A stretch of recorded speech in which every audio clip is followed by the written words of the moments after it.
जगण्याचे देवा लाभो ऐसे बळ, दुर्गुणाचा वळ पहावेना। जगण्याचे देवा लाभो ऐसे बळ, दुर्गुणाचा बळ पहावेना। सद्गुणाची देवा वाढो ऐसी कळ, मरणाची झळ साहवेना। जगण्याचे देवा लाभो ऐसे बळ, दुर्गुणाचा बळ पहावेना।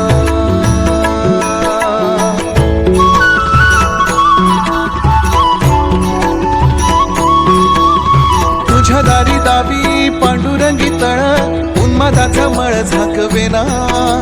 विठ्ठलाची आस वाढावी सरळ, विषाचे गरळ टाकवेना।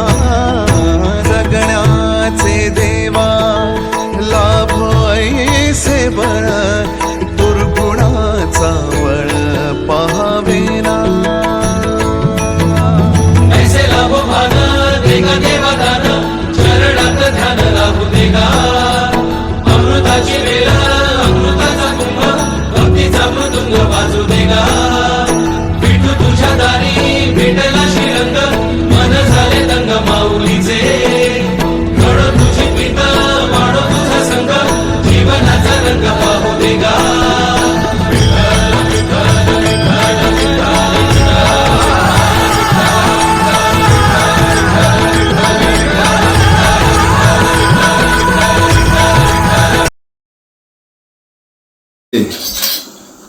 यांना जाऊन आज 7-8 महिने झाले।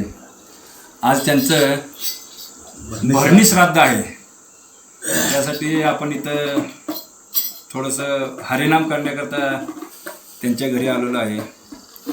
हे हरिनाम म्हणजे याचं तथ्य, हे कार्य सगळ्याच्याच नशिबात असतं असं काय नाही। पण हे ज्याला कळालंय, हरिनाम आपल्या घरात कधीतरी वर्षातनं एक दोनदा तरी व्हावं, ह्याचं तथ्य ज्याला कळतं तोच माणूस या क्षणाला पोचतो, तिथपर्यंत पोचला जातो। आज लहानाचं मोठं करेपर्यंत भरपूर कष्ट घेतले, भरपूर श्रेय घेतले।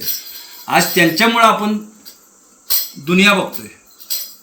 आणि त्यांच्या जर आजच्या दिवशी किंवा उद्या वर्षश्राद्धा दिवशी जर हे जर घेतलं नाही तर त्यात काय म्हणजे मला तर काय तर ते म्हणजे वाटत नाही त्यात। पण हे ज्याला वर्म कळालंय तो खरा भाग्यवान मानला जातो। तुकाराम महाराजांनी हे सांगितलंय, बोलून गेलेत, जन्माशी येऊन पहावी पंढरी, जन्माला येऊन एकदा तरी पंढरीला जावं माणसाने, कमीत कमी एकदा तरी। तसंच जन्माला येऊन किमान एका वर्षातनं तरी एकदा तरी कमीत कमी घरात त्या हरिनाम झालंच पाहिजे, तर ते सात्विक मानलं जातं असं आहे। तर बापूंच्या कारकिर्दीत जर म्हणायचं झालं तर अतिशय शांत स्वभाव, आणि पहिल्यापासून आपण तुम्ही तर बघितलंय, आम्ही बघितलंय, पण आमच्यापेक्षा तुम्ही भरपूर अनुभवलंय, बघितलंय, सगळं झालंय। भरपूर कष्ट केलेत लहानाची मोठी मुलं करायला। ते आता तुम्हाला काय सांगायला नको, आपल्याला पण काय सांगायला नको, पण आपल्यापेक्षा कष्ट घेतलेली माणसं आप्पांच्यासारखी, बापूंनी जे काय कष्ट घेतलंय ते त्यांनी जवळनं बघितलंय। बापू मारुती मंदिरात भजन असताना बापूंना भजन नाही येऊ द्या, पण आवड एवढी चांगली, सोनगावचे पाहुणे ते म्हणायचे आमचे सोनगावचे पाहुणे, आणि आप्पांनी त्यांनी त्यांच्या बैठकी केल्यात बरं का, ज्ञानोबा सोनगावचे पाहुणे बैठका आप्पांनी वाजवलेल्या आहेत। तर ह्या आठवणी जागृत राहणं हे जपलं पाहिजे, हे जपणं अतिशय